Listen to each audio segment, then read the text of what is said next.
No point when you wear glasses for some time, when you take it off, you can see the indentation mark on the nose bridge and you find the pain here and there. This is super light. You know, you look at it, you think it's very thick and heavy. Actually, it's extremely light, correct? Yeah. That's why we use new material because we are focusing a lot on our R&D efforts. So we always look at not just design itself, but the comfort by searching for new material. You know, new color innovation, like the treatment of this color is something new in the market. You have not seen this kind of treatment before in the eyewear industry. We are the first to apply this kind of know-how and technology onto eyewear. All right. You can see even the hinges. These are made of titanium. Okay. And you can see a very good spring effect also. No screws, no soldering. The joints are all hand stitched. All right. So you can have these unique features, So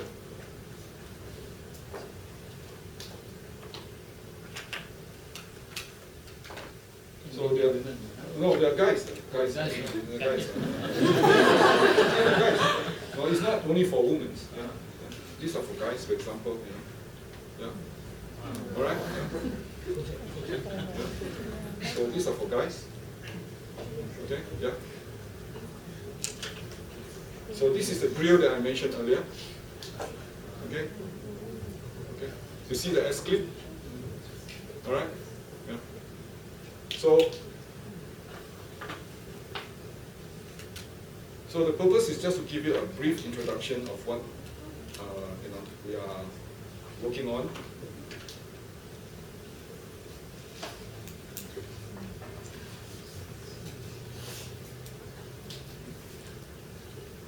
Okay.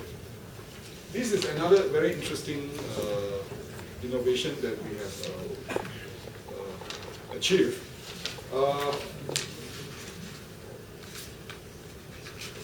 We are acknowledged as the world's first eco-friendly eyewear for lens skin by MIT Technology Review.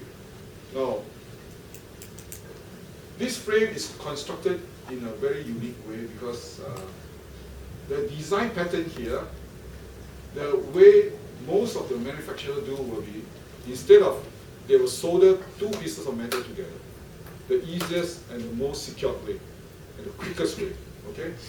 But what we have done is, we drill actually 70 holes on one stretch together with a 2-layer, and literally hand stitch to make into a frame.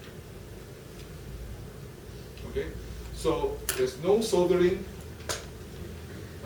no screws, no joints, nothing, just hand stitch, and make into a frame with a very strong design element. Okay.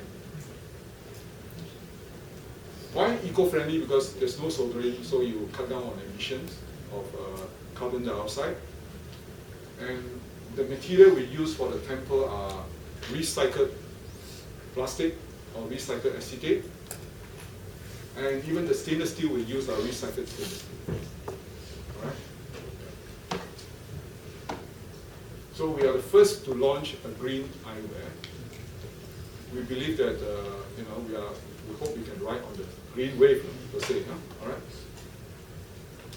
Now, besides the aesthetic and so on, we also believe in providing eyewear solution.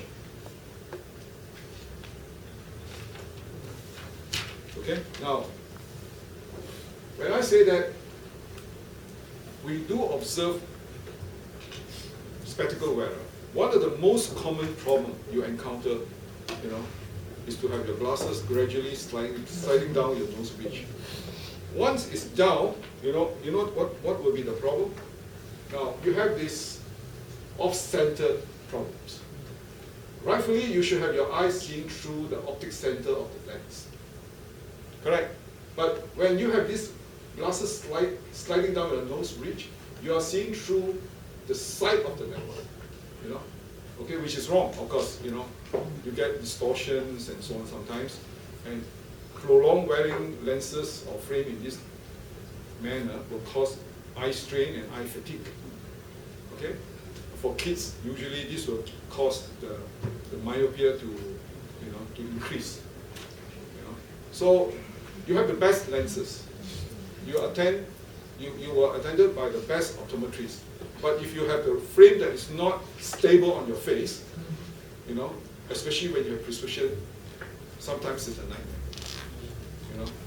So when you say you have a right pair of glasses, means the frame and the lens must do the right job together. Stability of the frame is very important. When I say stability, means on your face, it should not slide this way. It should not easily get tilted, or lopsided. So this is something that, especially for the spectacle wearer, keep in mind. Yeah? Okay. Now, eyelid is constructed or designed in such a way that it can maintain that stability on your face. So that's why, our tagline is eyelid classic, stable on your face. We also create a children version that is having the same construction. We hope that it can also work with some lens company to resolve the children myopia problem. So, in our perspective, glasses, besides being aesthetically good looking and comfortable, when you enjoy wearing your glasses, it must be also at the same time functional, which means it must be stable on your face.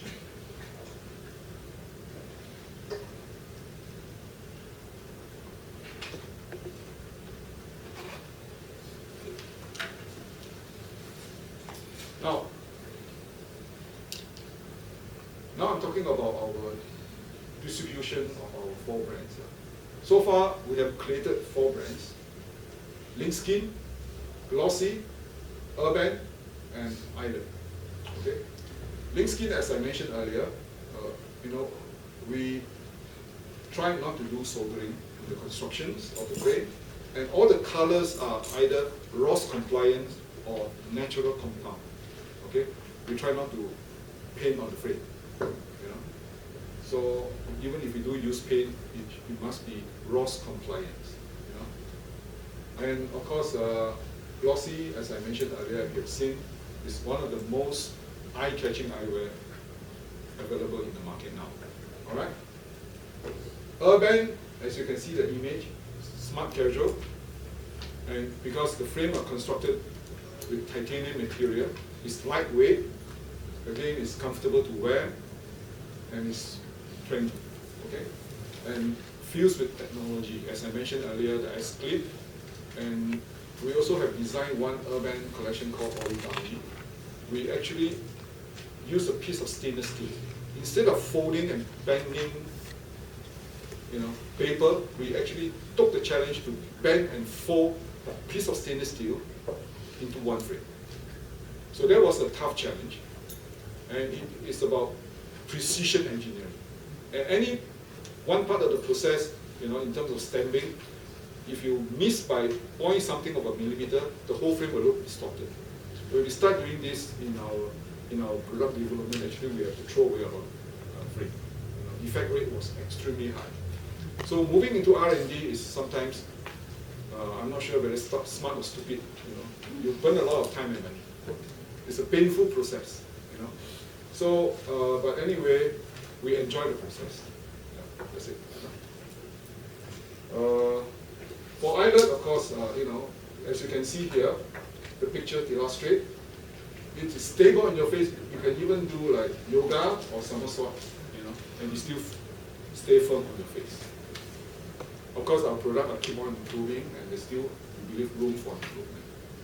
So, for international distributions, we are either work with distributors in the respective countries, or we work with big chain stores. Okay.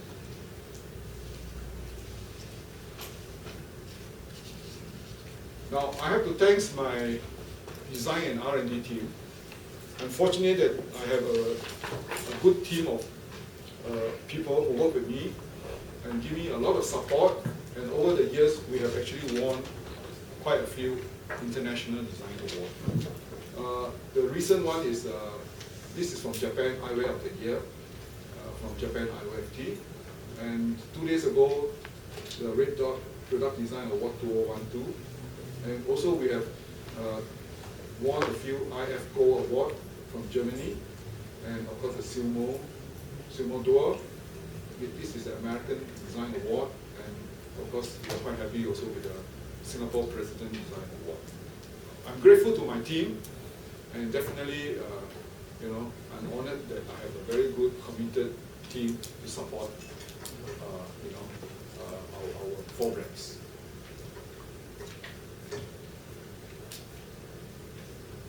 Now, we are constantly seeking a breakthrough for our eyewear. Now, hopefully, revolutionary and appeal to mass market. I think for business, it's not something good, but you can sell. In Chinese, they call 叫好不叫座, no use. It must be appealing to mass market, then you can build a volume. So I like to invite all of you, whoever have the interest in design and creativity, and you want to try your hand into frame design and innovation, you will be most welcome to talk to me or work with my team. We can explore this possibility. Okay, I always like to expand my team and always look for new height, new challenge. So it's a good opportunity for me to meet up all of you here, and hopefully can inspire you a little bit. Think about it and let me know.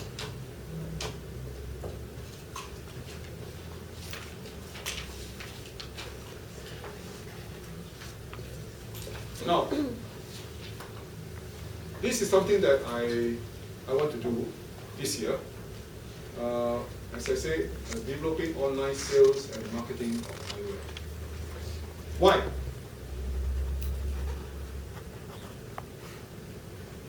Now, it's the conventional distribution versus the direct online sales. Now, what usually frustrates me in this conventional channel, you can see there are so many layers. Okay, manufacturer to distributors. Sometimes you have sub-distributors, and then you go to even some salesmen, everyone wants a cut, and then retailer, and then end consumer. So with this so many layers down the line, the cost at the end consumer becomes expensive. Retailer will say, oh, I pay high rental. I pay $50 per square foot. I'm telling you, Jurong East, they are building a new shopping mall under development. Ground floor space, they're asking for $50 per square foot. So the retailer will tell you, I face a high rental, I face a high wages for my staff. I must have a good markup before I can survive. Distributor also have the story. They say, hey, I have to carry stock. Okay, I need an office. I need to give 3-4 months credit to opticians. What about bad debts?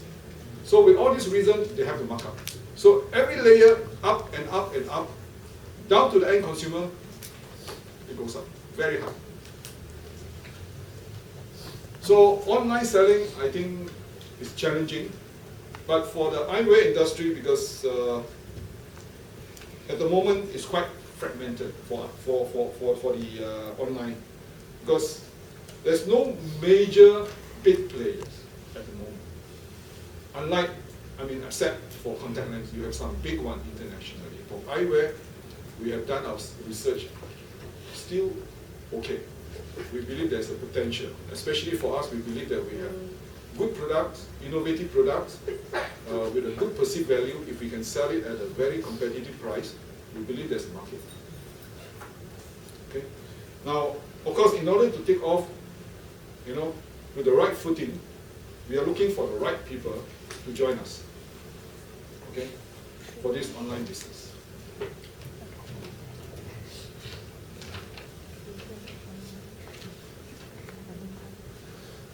Now, so what we are planning now is to develop effective sales marketing strategy.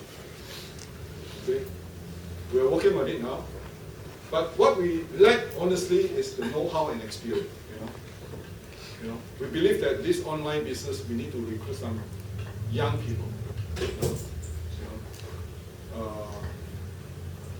so that we can actually, start off with the right footing. I'm looking for the right personnel to join us. So, if you have the know-how, the interest, you're welcome to talk to me or with my team. All right? So, now. So that's all. Thank you. I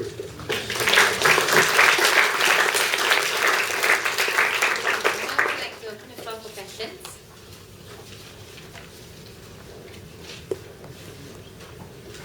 Yes. I was wondering about strategy for China, because just now at the start you actually talked about it for a bit, and as well because I've been when I was in Shanghai, for example, I see I went to when I visited, I see places where it's like Yanjingcen or something like that, and the whole floor is full of people selling eyewear and all, so it looks pretty saturated. So do you have any strategy for that part of the region? China is a huge market. Again, eyewear, you also can classify into 3 tier: low end, mid, and high. Okay. At the moment, our positioning in terms of price point, product image, is not low. Okay. When you say Yanjingcen means that China, they have all this Chen, means eyewear city. You have a big building, or more house, maybe a few hundreds or tens of optical shops or wholesaler or whatever, and they sell very cheap. But that is not our competitors, in a sense, because they are very low end per se. So for China's strategy, of course, we move in at a very early stage. We established in Beijing one of the high-end stores for retail. Okay, we position high-end, and we are at all the top shopping malls like World Trade Center, or Four Seasons, all those high-end malls. So when China start opening up, you get people to buy and willing to pay, look for good high-end products. Of course, our neighboring shops are all the top brands like Louis Vuitton, Prada, and so on. So the image. And for distribution, we actually work with very established local distributors in China. So it's not possible for us to manage it. So we rather work with the distributors at the moment. So we have the two-pronged attack. One is we work through our own retail stores to grow the business. Another one is we appointed distributors to distribute our brands in China. But not the low end, because we know we can't fight the Chinese, in terms of price competition. And we do not believe in competing on prices. With Singaporean, our operation costs are much higher. You can't compete low prices with the Chinese. No way.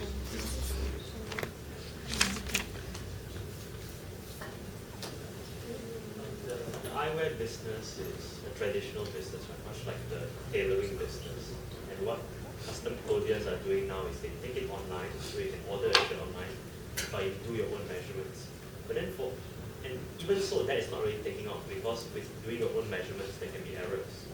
So for eyewear, it's not just choosing the eyewear. There is the factor of how it fits, right? And also we have to we would rather do the lenses together, because generally opticians are not really happy to do lenses for eyewear that we buy somewhere else. So how do you see to overcome these technical and operational problems with regard to the online strategy?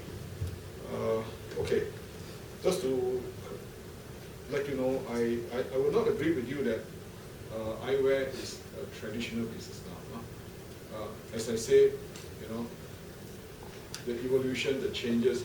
Eyewear used to be vision aid. When you are short-sighted or you are, getting of age, you can't read, you visit opticians and you get your glasses fixed. But nowadays, you look at the younger generations, we spoke about it earlier. Even after LASIK, they have collection, but they still need sunglasses. And you see some young generation are buying glasses without prescription. You understand? You know what I mean? Actually, even for me, I'm wearing this for fun. No power. Zero. I'm amazing. I'm telling you, I'm 64, but I have good eyesight.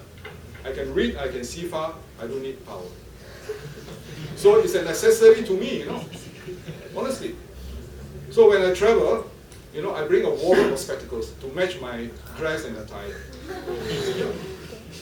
There are people who owns a few pair of glasses now, nothing in common, not just me. All right, I just give you an example. So to answer your question, it's no more tradition. You know, we have changed. All right, and online business, well, there's no perfect solution, which I agree to you with you. Now, what we need from the customers, which is a common practice now, you know, we are not the first to start online business for eyewear. There are already quite a few or many already into it. Okay. Now, you need to have the prescription provided. Okay. You key in your prescription. Normally, if you're wearing glasses, you can get it from your local optician. It's your right to ask for a prescription, your own entitlement. All right, and together with the pupil distance, that's enough. You know what I mean? So now we are less complicated than, in fact, many like shoes. You know, there are so many sizes. You know, shoes. You know, for men or for ladies. Eyewear actually now they have standardized it, one size. You know, you will not see two sizes in eyewear most of the time nowadays. One size. It's like one size fits all. Now, you know, which is fact, if you go to see your optician, you try to buy a glasses, you say, can I have bigger size or smaller size? The answer is, we only have one size. You know, you just imagine shoe. I heard Zappos, they are doing about 500 million US per annum. Just imagine shoes with so many sizes, how they handle. So I feel that glasses are a lot easier because one size. You know? So it's not without challenges, not without difficulties, but you know, if shoes can take off with 500 million sales per annum, or 300 million, I'm not sure, but that's what I heard. I think ours are a lot easier. You know? Okay? Yeah. Mr. Yang, what inspired you to get into this, glasses business? Really, was it because of sheer peer pressure, or was it because you love the look of having a glasses on your face? And secondly, about a high cost that you explained, are you looking into franchising your business instead of setting up your own all the time? Because in that way you save a lot of costs in terms of manpower and having to invest more. Or at the same time, in terms of marketing, would it be far better for you to outsource marketing? That way you could save costs on social security and taxes. Okay, actually I come from a family, my father started the optical trade, but he started as a backyard workshop, just to answer your questions. But unfortunately he passed away when I was a young boy. Being the eldest, naturally I had to get into the trade. It's a matter of, during the early days, it's a matter of survival. So once I get in, times fly, as a young boy now, I'm 64. So your second question about franchise, yes, it's a good solution also, but then again, at the moment, it's not so simple, because you need franchise expertise, to set up this kind of a concept and so on. You need to bring in expert, it's a different setup, know-how and skill, to be honest, So we are not ready for that because at the moment we are so tied up with our others, I mean, of course we can move into that when we find the right person or the expertise or key to work with us. We are open for the suggestion. It's a good idea, yes, to expand in terms of retail operation. You leverage on other people's investment and and so on to set up, and you cut down on your own manpower. But again, they're also constrained because each shops you need qualified optometrists and opticians, especially locally. It's quite difficult, to engage enough people to expand and run the business. So these are the constraints at the moment. All right, yeah. Is there any more? The third question was about outsource. You were saying about talent is getting more expensive for you. You need to pay high salaries, for talent. But would it be fair if you're able to outsource this talent like marketing to a third party? That way you will save costs on your taxes and your social security. In which aspect? Retail, wholesale, or online? For any aspects of the business. Well, that is possible, yeah, but at the moment, we are also trying to, besides we are trying to recruit, talents or capable people to join us because we are on the expansion. We are also looking at some consultant, to advise us on certain aspect of our business, Of course, also with the assistance from Spring Singapore, they are quite forward-looking to assist us. We have been communicating with them to get them to help us to look at some very specific consultant to get into our business. Yeah. Yes, please. I'm wondering what is your selling point in China? Given your innovative idea, like the glossy relation.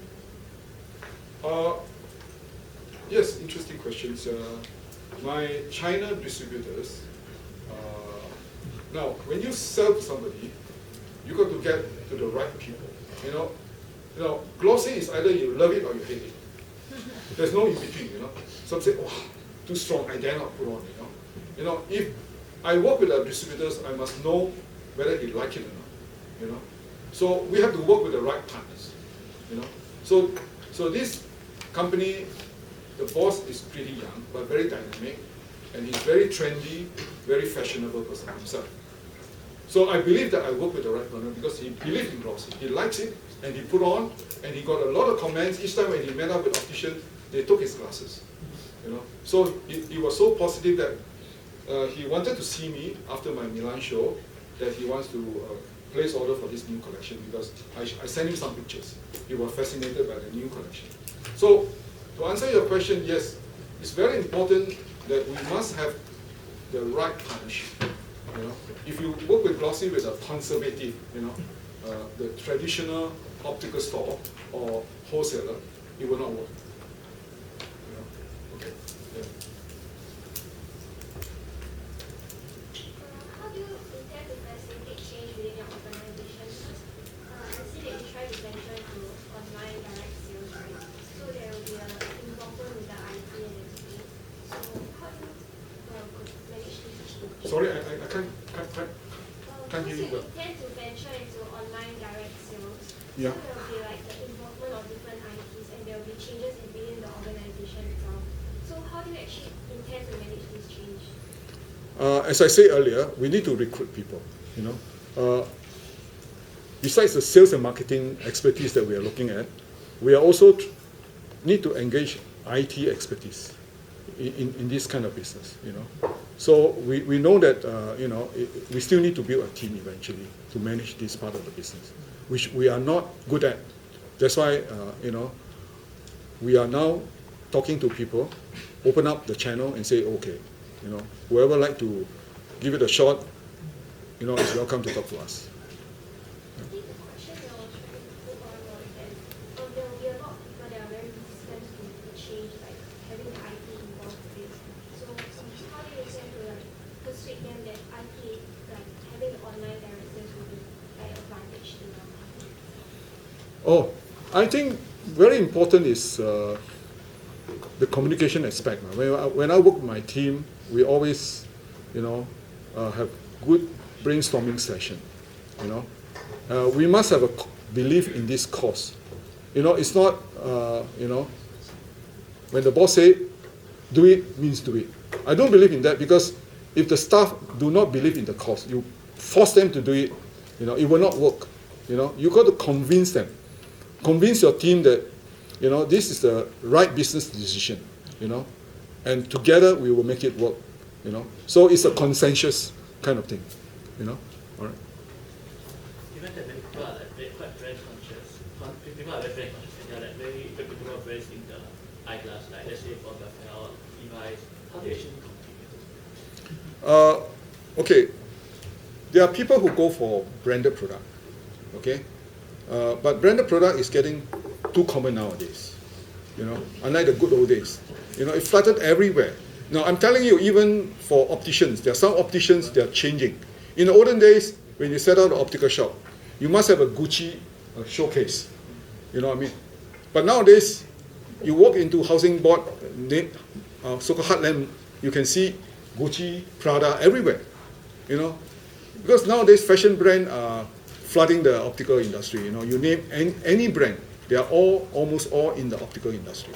You know, they will try to take a share. You know, so they will have their own sunglasses collection, especially. So when this thing happened, you know, the optician also look at it. If I sell Gucci, okay, my neighbor shops are all selling Gucci. You know, then what's the difference? You know, there's no differentiation. You know, so some shops are changing their direction. They want to be unique. In fact, there are opportunity for us because we are selling niche eyewear. So for them to take the brand, they find that they have good story. They have, you know, they can actually sell a few dollars more. They can create a uniqueness, you know, in terms of their image. So we notice the changing trend. You know, there are some shops moving away from selling fashion brand now. Okay. Hi, Mr. Yang. Thank you for sharing. Like Nanyang Optical is now very established in the international market. Like in Milan, you mentioned the roadshows and everything. But before you actually ventured there, it was really at the time when people were buying from Europe, but you decided to go to Europe and sell. So how do you make that decision? How do you overcome the challenges that you faced at that point? Now, when we started this distributions, we actually went through a painful process. Okay, a lot of learning curve. Of course, I'm not going to dwell on it because it's pretty time consuming. But the strategy we started on is to partner with a French partner. To go into Europe market, you know, to be honest, realistically, you need an armor face. Okay, you can't run away from them. Okay, either an Italian or a French. So our strategy at that time was to partner with somebody. You know, they are our front, and we work from the back. You know, then gradually we surface. Okay, so that so far works well for us. Okay. Hey, thanks for sharing. I just like to find out, because I understand that you've had about maybe like 50 years of experience or so leading a company. So I just like to find out like, what was the most like costly mistake, like maybe in terms of business decision or like a leadership decision, and then how did you turn your company around from there? Oh, there are many mistakes I made, many blunders. Okay, so if you ask me, I have to tell you, there's so many. You know, well, especially going to R&D is a painful thing. You know, we make a lot of mistakes actually. As in choosing to go into R&D? In like, for example, choosing the wrong material, and there are a lot of rejects. You know, we did encounter, especially when we went into one of the most painful one was when we embarked on this recycled material. You know, recycled material, they are not virgin material, especially plastic. You know, when you use recycled plastic, you know, there are a lot of impurities. So when you choose the wrong patch, I tell you, there are a lot of breakage happening, and customer will send back to you, and you get nightmare. So yes, we do encounter lots and lots of pains. Okay, but as in like, well, in terms of R&D, you chose to still, as in, stick true with that decision now. Oh yes, yeah. Okay, but as in like, since you see that you know, it's costing, that it's kind of like a blunder, like there are so many as in like, okay, like you said, like the quality of the raw materials, in terms of choosing to embark on this like green product, is very costly, it's very time consuming, and a lot of times like, you end up with a lot of defects. So as a result of that, like, do you choose to say like we step down from like the green product line and focus on like the other lines that you have? Well, to me, no pain, no gain. No. We went through the pain, and we learned from that. So once you learn, you give up, I think is the Malay say sayang. So I don't want to give up. You know, I think we got to be very resilient. And keep going. Okay, so that is our attitude.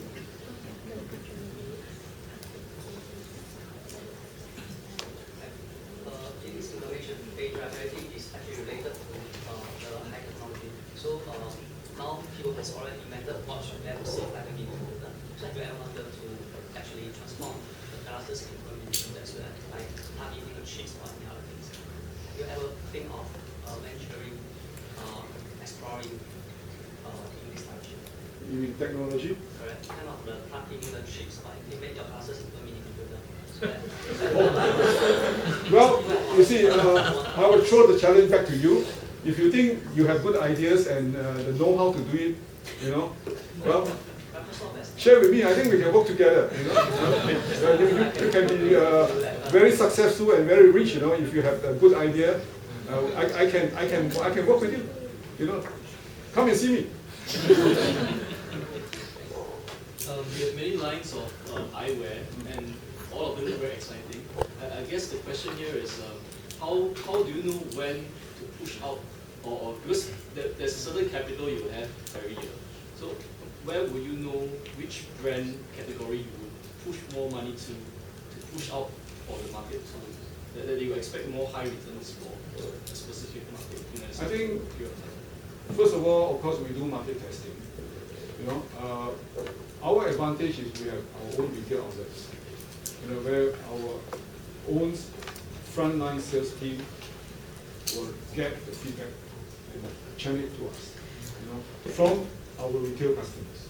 So it's nothing like, you really do real testing with the market. When you look at design thinking and planning, it's not just sitting in the office, close the door, and dream about it, and you can come up with fantastic thing. You're out of reality. You're out of touch. You still need to have your feet on the ground. So that's how we do it. We work through our retail channel, to get testing and to get feedback. So you talk about, because you mentioned about R&D, using R&D to improve your spec design, all this. But however, I feel that when you do successful R&D and you come up with a new design, competitors can always copy your design and come up with the same spec with a lower cost because they don't need to do the R&D. And if you are talking about spec as an accessory, I would think that the comfort is more of a secondary issue because to most people who use spec as an accessory, they will take price as a more primary consideration.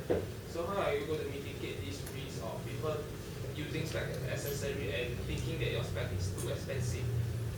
Okay, the first question is,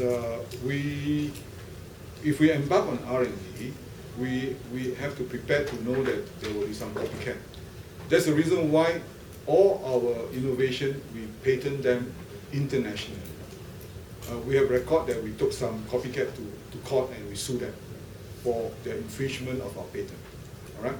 Now, your second question on just on price point, again, I answered the question. We have to be very clear on our positioning.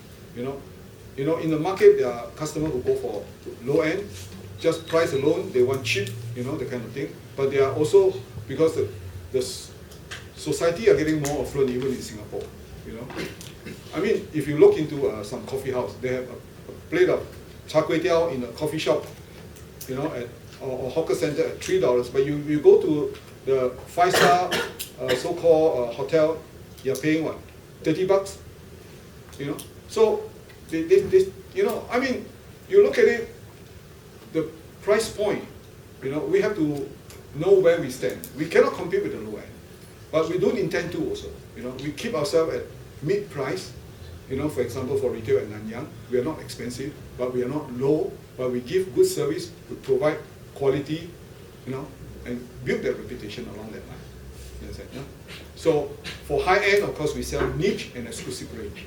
There are people who are willing to, they don't want to wear something that, when they, the rich Tai Tai, when they attend the function, they don't want to see someone wearing the same, in the same function. So there are customers who very picky about this. As long as you give them something different, and you can guarantee them that's unique, exclusive, they are willing to pay. I have customers who pay 10,000 just for 2 pairs of glasses. common at our Alexis store. Of course, not many, but you do encounter some who are willing to pay if you can satisfy their needs. All right. I think she comes first. Yes. You just mentioned you have a very good design team. So how do you encourage them to be always creative and innovative? And do you company invest a lot in R&D? You're talking about my design team. Yeah, your design team. Of course, I value their contributions. I think the key thing is communication and work with mutual respect and trust. We are like buddies. So if you have that sincerity to work with people, it's a two-way traffic. That's how I see it. You know what I mean? So we build on this trust and comorante spirit. Okay. Yeah. So it's like a partnership. Yes, if we do well, there will be a reward for everybody. Okay. Yes. You have a separate brand which is Link Skin specifically for manufacturing eco-friendly spectacles, right? So I was wondering whether you see as your consumers get more and more sophisticated, they become more eco-aware, and just being more aware of the importance of being, the importance of eco-friendliness in purchasing the products. You see that you apply your technology for eco-friendliness to your other brands as well, and do you see this as like a merging of brands, or do you plan to keep it separate? It will not make sense for us to merge them into one brand. Each brand has its own unique design, so concept, design, and features. We should continue to focus on its own strength and uniqueness and develop and strengthen it, not to so-called dilute or mix them up and confuse. It becomes a weird animal in time to come. No, definitely I would not want to take it along this path. You've got to be very clear and precisely, this is the positioning, we enforce it and we build on it. So each will have its own unique identity.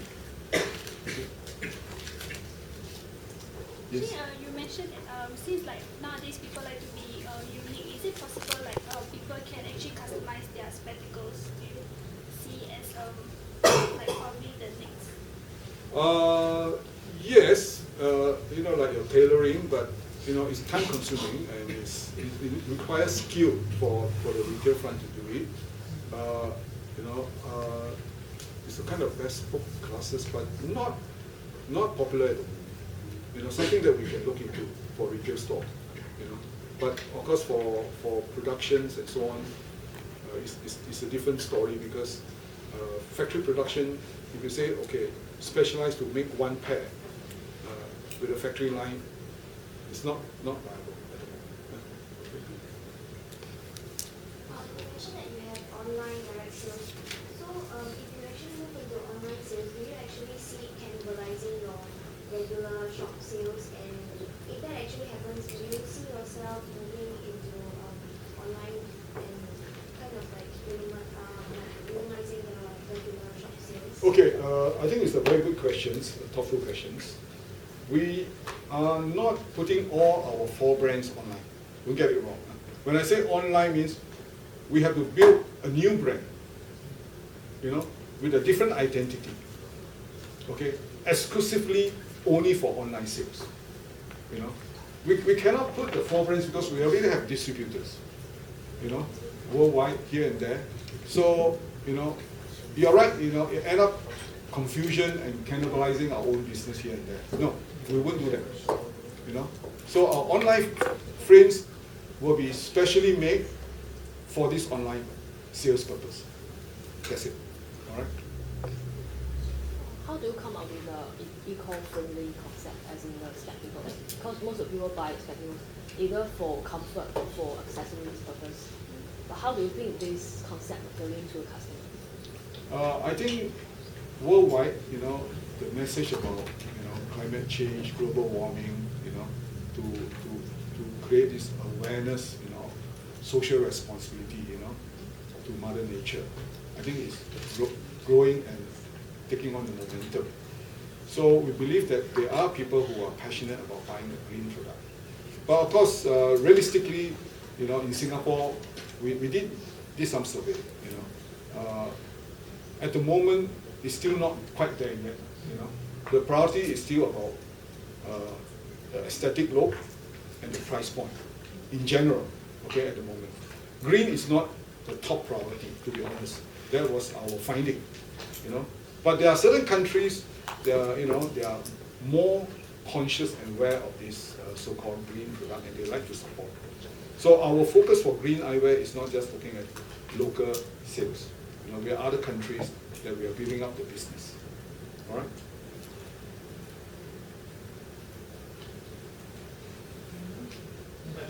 Thanks for sharing. I was just wondering, 50 over years ago when you started, right? Your focus was to give every person their perfect pair of glasses. But over the years, when contact lens got introduced, did it actually affect your business and shifted your focus or cut down your production after it came introduction? Actually, we don't see it happening. As I mentioned earlier, now eyewear are shifting from a necessity into accessory. You can see a lot of younger generation, especially. Even with contact lens, they still wear glasses. Just like a plano, no power. And they own a few pair. So we don't see the trend so far, even with LASIK getting popular and so on. Even LASIK, I'm sure some of them know, after LASIK, after a few years, there's still some so-called residual correction needed. So, you still need to wear glasses somehow, So, we don't see the impact in terms of negative reaction. So far, we're okay. A lot of contact lens wearers, they still buy sunglasses for shades and so on. Okay. If you walk around Hong Kong, especially, you see a lot of young people now. You know what they wear? They wear glasses and even no lenses. Yeah. Empty. Thanks, Yang. Thanks for your presentation. I'd like to ask you a question. Because you were making this remark about spectacles becoming more of an accessory rather than a necessity. So I just wonder, because how do you see your company as being there to stimulate demand from non-spectacle wearers like myself, like to buy spectacles that are accessories, or do you see your company as being there to catch this demand, or both? I think both. Of course, we advocate that, but we look at the market reactions. Young people are more willing to spend, than the older generation. Papa, am I right? Older ones are more thrifty. You understand? The young people mindset are different. Even you people are more lucky. In your era, you have you don't have to worry about the bowl of rice every day. It's there for you. Your mom prepared your food. You have a roof, to cover you, everything. So you have money to spend. So I think it's both. We have to drive it in this direction, of course, to increase our sales, from a business standpoint. Yeah? But we look at the market also. The young people they have different buying patterns. The old people will buy one pair and last for them, some 10 years before you see them again. But the young one, they keep changing. They follow the fashion trend, and they own a few pairs. It's the different generations. Okay.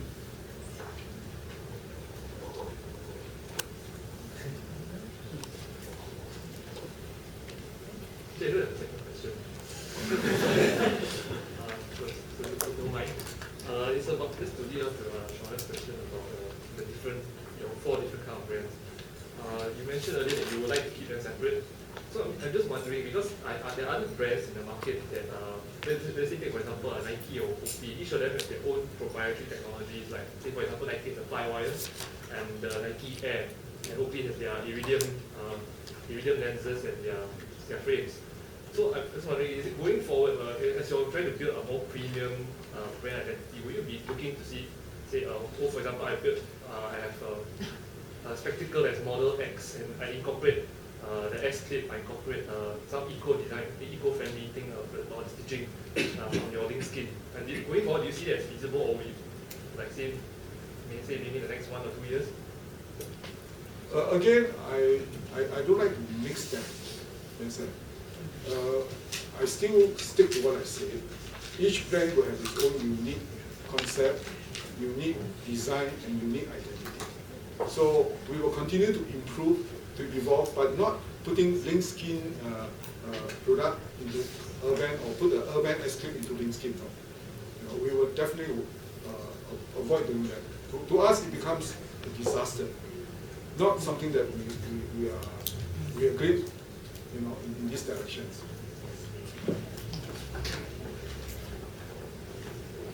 Because to us, brand identity are very important. They relate to the product. Hopefully, when they see, they know, okay, for example, if this one gets popular, you look at it, you know, oh, this is glossy.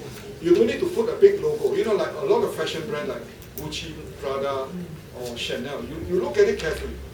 Ask yourself one question. You take away the logo. Can you tell it's Gucci? Can you tell it's Chanel? Be honest. You can't. They're all big, you know, 6 base, you know, bulky, correct, for the sunglasses. They all look the same. You know, you take away the Versace, the medallion, can you tell it's Versace? You can't. You know, they all look the same. It's just the logo that makes a difference. So we don't want to end up, you understand? So I want you to look at glossy and say, this is glossy. You don't see the glossy trademark or logo or name printed here. You know, I don't put a big glossy name tag. You know, but you can recognize this is glossy. That is what we want to give an identity for them.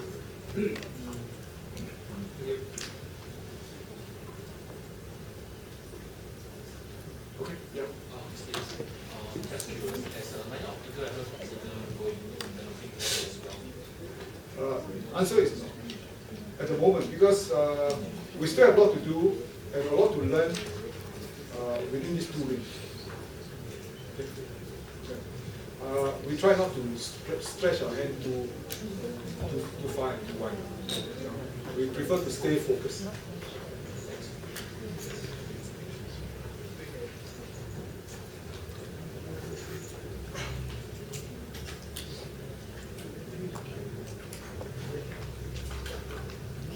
Is there any other questions that anyone has? Like, if not, let's take